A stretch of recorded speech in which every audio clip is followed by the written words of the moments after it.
It is Dynasty Startup season, so what better time to get one of the best Dynasty experts in the entire community on to talk some of the best values in this year's startup drafts. I'm joined by the fantastic Ryan McDowell of DLF to talk through some must-draft startup picks. Ryan, how are you doing this evening? Oh, doing well. Glad to be on here with you, and always glad to talk Dynasty, especially startup draft season. I love a good startup, and now that we're post NFL draft, this is really the time for it. Yeah, absolutely. For me, I always really enjoy those, I guess, sort of March time startups where we can throw kickers in for rookie picks and things like that. I always feel like, to me, that's the best time to be doing a startup, but it feels like the kind of wider community, the general public seem to love this May, early June time for their Dynasty startups. Do you have a preference? Or? Yeah, I'm with you. Actually, the earlier the better. I like you mentioned drafting rookie picks. I like that way to do it. Actually drafting the rookies pre-NFL draft is something I've done before, and adds a little wrinkle, certainly makes the NFL draft a little bit more intriguing if you've already got those players on your roster and you're hoping for good landing spots and high draft capital. But really, I mean, honestly, anytime's a good time to do a startup draft. I've seen startups done, Dynasty startups done, even in October or November. It basically mid-season. So, anytime's a good time to do a new Dynasty draft. Yeah, absolutely. One of my favorite leagues I'm in was we called it Mid-Season Madness, and we drafted, I can't remember when it was, about week 8, week 9. It was phenomenal and really good fun. But yeah, no, I agree with you. And any time's a good time to draft, isn't it? Let's be honest. But the premise for the show, I threw some questions to Ryan, asked him to give me some players that he quite likes as values in this year's startup ADP. If you're looking for startup ADP, obviously you can go ahead to DLF, where is there some fantastic resource that I certainly use a lot. We're going to start off with one of Ryan's picks. I'm going to start very simple, Ryan. Trey Benson, RB42, 147th overall. What is it about Trey Benson that you think he's a screaming value right now? Yeah, I mean, I think the opportunity is there. Obviously, still playing behind James Conner, but the value here for Benson is really more about Conner, who's entering his age 30 season. Last year was actually the first time in Conner's career that he played more than 15 games. So I think it's only a matter of time before we see Trey Benson take over that Arizona backfield. Still just 22 years of age. And it's easy to kind of get lost in what we saw in that first season from these players. But this time last year, Trey Benson was the RB2, even after what could be considered a questionable landing spot. He was the rookie RB2 in that class. And like I said, at 22 years old, he's younger than some of these guys we're drafting in the first round this year, including, of course, RJ Harvey.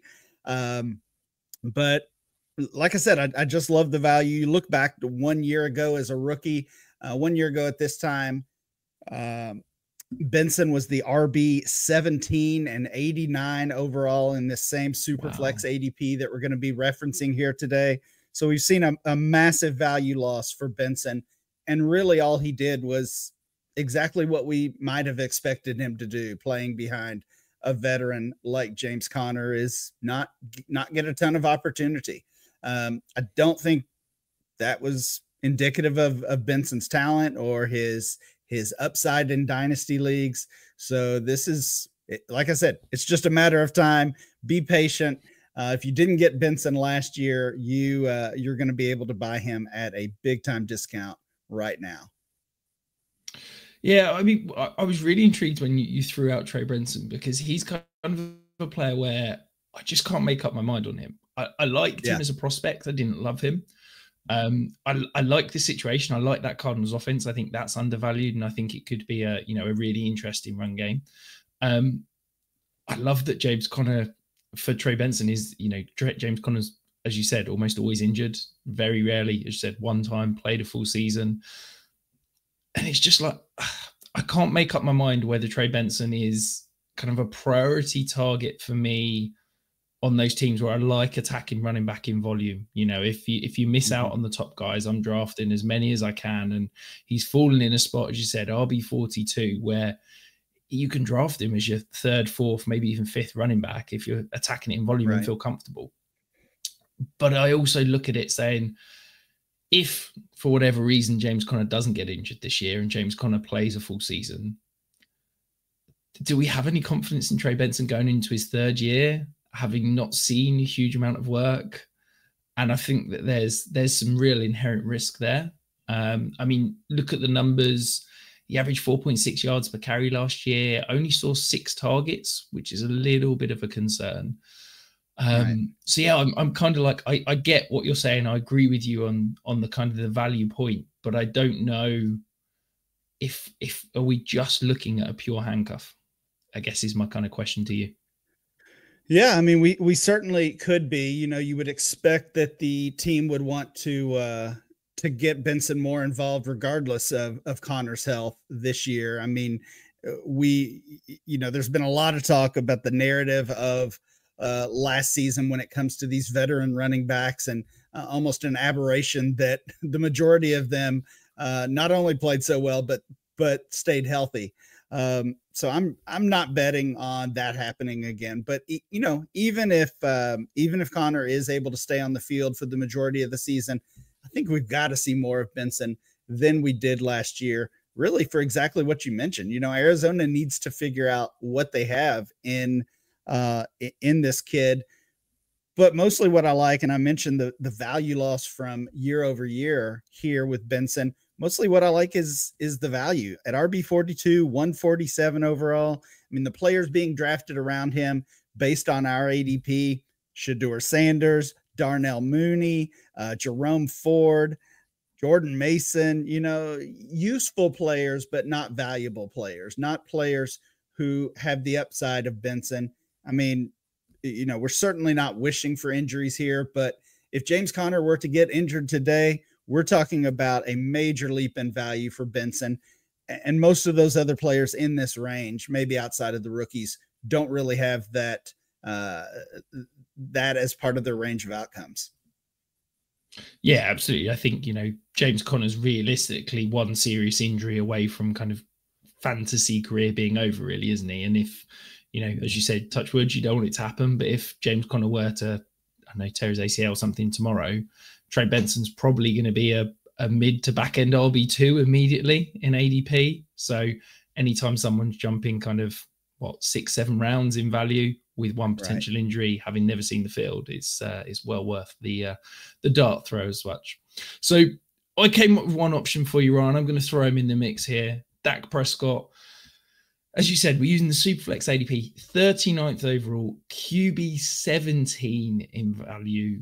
I just can't get my head around this. Like, I get that we lust after, you know, sexiness. We lust after those young quarterbacks that have got those high upside. Dak Prescott is just year in, year out, low end QB1, high end QB2. You know exactly what you're going to get. In Superflex leagues, that is incredibly valuable, just having that rock solid, reliable performer. He produced over 20 points a game for the last 6 seasons. I can't get my head around him being QB 17. Are you there with me, Ron? Yeah, absolutely. I mean, look back to the first couple of months of the season last year and tracking our ADP. He was the top 10 dynasty quarterback, suffers the injury that ultimately ended his season, and we saw a big drop in value. He falls out of the top 15 dynasty quarterbacks, kind of into this range where you see him now. And you know, a lot of times what we see with those players who have been injured is we see the immediate value loss, and we do collect ADP year round at DLF, even during the season, you know, mostly for those data points of what happens when a player gets injured, what happens when a player breaks out mid-season. We're able to track that. But a lot of times what we'll see the value drop for a player suffering a season-ending injury. And once January or February rolls around, we kind of get that fresh start, fresh slate, and the value returns to what it was pre-injury. That hasn't really happened with Dak. We're still seeing him as you see here, as the quarterback 17, barely inside the top 40 overall players. And this is a guy who's been a QB1 in 54% of his career games. You know, last year was certainly a tough year, namely with the injury, but a tough year all around for the Cowboys. You know, it can be argued what they've done to improve that offense. But you know, Dak is going to be healthy. He's going to be back on the field. He's got obviously his wide receiver 1 and CD Lamb. And again, it's just a really nice value, especially if, you know, in round 1, round 2, you're going the way of wide receiver, you know, and which I think is going to be a lot more common. You know, those teams that started QB in the past couple of years probably got burned by at least one of those players. So I think waiting on that QB2 is going to be a lot more common this year, potentially even waiting on your QB1. So if you've got that, you know, you get that pick in the startup that's going to allow you to take a couple of wide receivers or a running back and a receiver, and then draft Dak as your QB1 at 39 overall, I think that puts you in a great spot to contend right away. Yeah, absolutely. Or you know, even if you could get him as your QB2 in the 4th round, like that's incredible to be able to grab an elite quarterback, potentially 2 elite wide receivers, and then grab Dak as just your kind of QB2. It's absolutely ridiculous. I think for me, one of the things I always like to look at with quarterbacks is the contract situation. I think that stability of situation, the commitment that teams are showing, goes a long way to basically showing what the potential for future fantasy success is.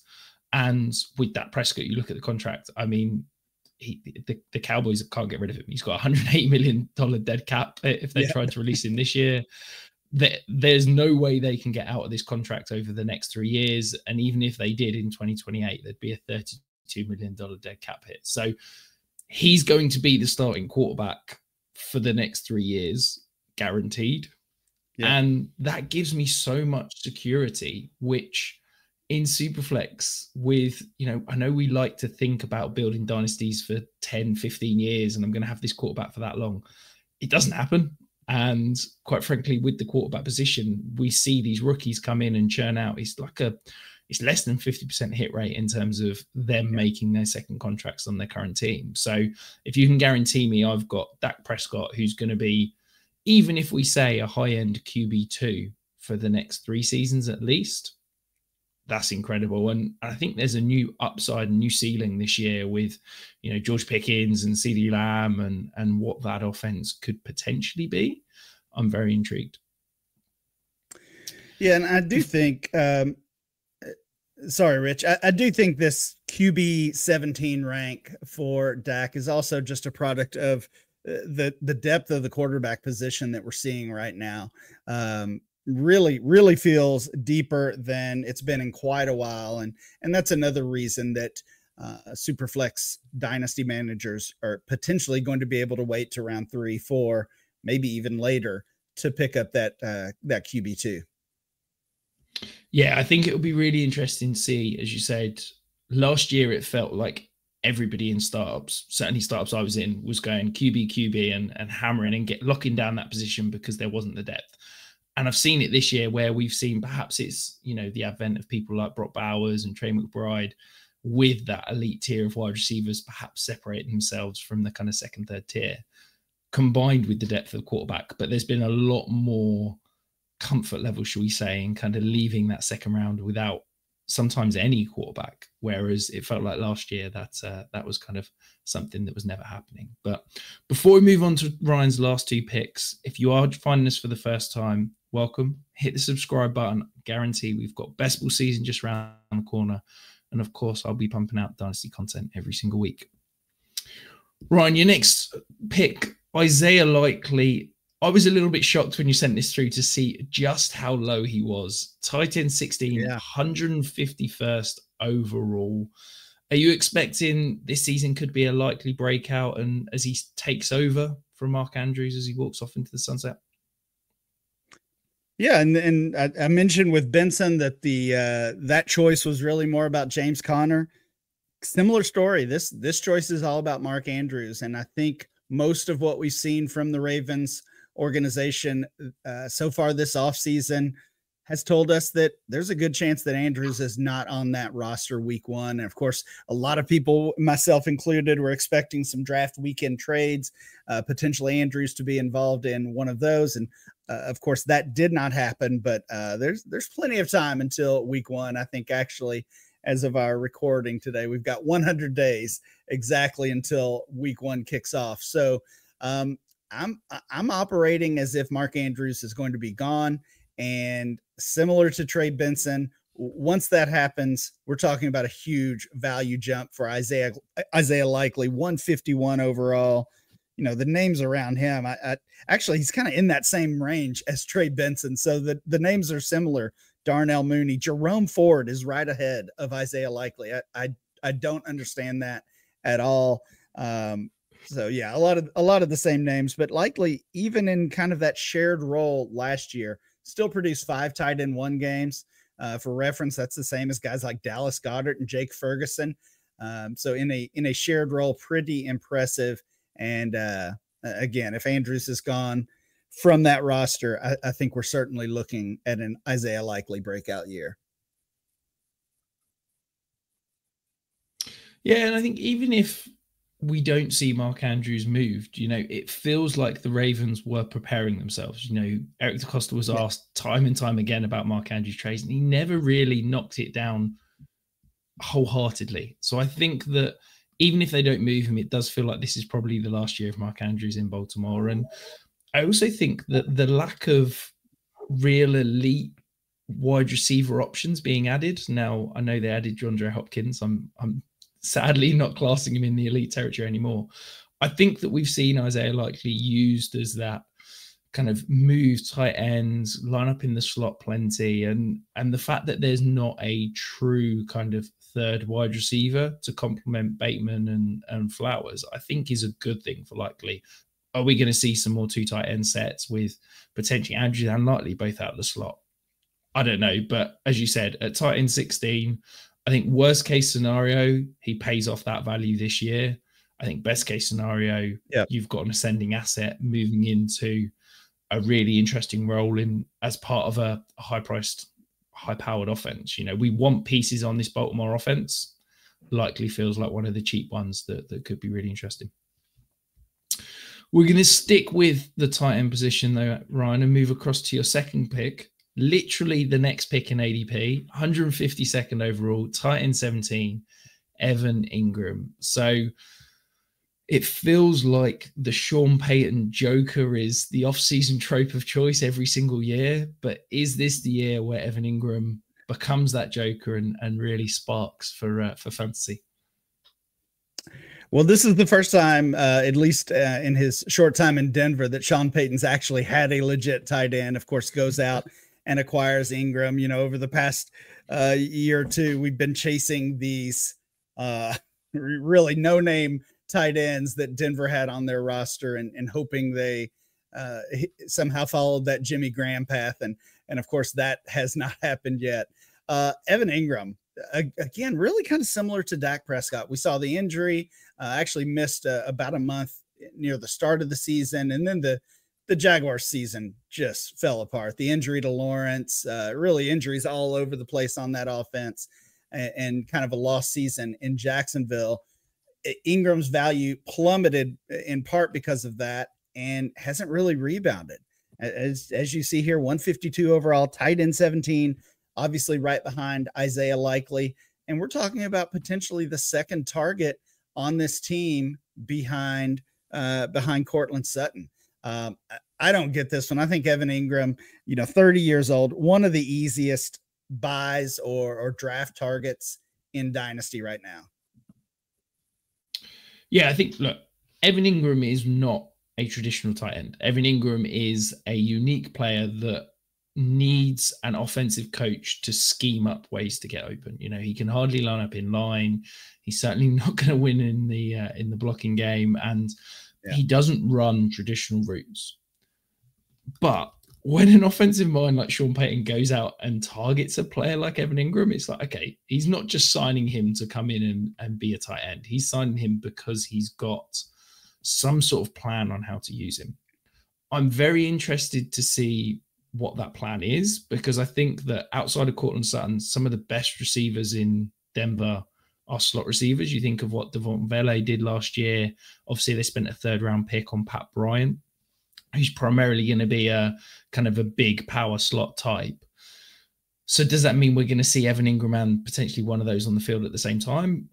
I don't know if that will work, but I'm intrigued to find out. But yeah, I love this. I think if you're one of these that doesn't want to pay up for the elite guys at the tight end, you know, as we said earlier, Trey Bride, Brock Bowers, they're getting up there in price. First round startup picks in a lot of places. Evan Engram feels like the perfect safety net to come and get, where you're going to get some, you know, potentially elite production at a discounted price. And even if he only gives you 1, maybe 2 years of production, he's more than paid off the price that you've had to spend to acquire him. As you said, tight end 17, 152nd overall. Yeah, this is actually Evan Ingram's lowest ADP since December of 2022. So, you know, buy the dip, as they say. This is a great case to do that with. Yeah. December 2022, would that have been coming off that last year with New York where he was terrible? I'm just trying to think off the top of my head. I think, yeah, I believe that's correct. Yeah, I think he just had the 2 years in Jacksonville. So yes, that would line up well, or line up correctly. Yeah, he's one I just don't understand the ADP of, and it's been this way for a few months now. Yeah, great value. Well, that concludes it for our best values pick. We'll be back very soon with another video looking at some overvalued players. Make sure you hit that subscribe so you get the notification when it drops.